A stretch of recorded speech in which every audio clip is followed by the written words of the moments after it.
As a child, I never knew I looked different. I grew up in a household where my parents spoke Tagalog, the Filipino language. We ate Filipino food. We were active in the local Filipino community, and I even participated in traditional Filipino folk dancing. I was proud to be Filipino, proud to be a first-generation Filipino American. It wasn't until elementary school when I discovered I looked different. A boy came up to me and stretched his eyes as to mock me and ridiculed me, saying, "Tanya's mom is Chinese, her dad is Japanese, and look what they did to her." However, it was serendipity that a book entitled Eyes That Kiss in the Corners was recently released. Now I can reflect with pride because I love my eyes. They are unique and beautiful. They just simply kiss in the corners. But for a long time, I longed to have Western features, a nose with a bridge, light skin, bigger eyes with a fold. And I cried because it makes me sad that I ever wanted to change the way I looked. And I cried because for the first time in 35 years, a book had to come out to tell me that I was beautiful.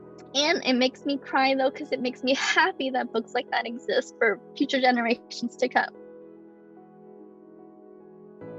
However, with the rise of Asian hate crimes during the pandemic, spurred by racist remarks of our prior president and like-minded political leaders, it has infuriated and saddened me, but still not to the point of speaking up.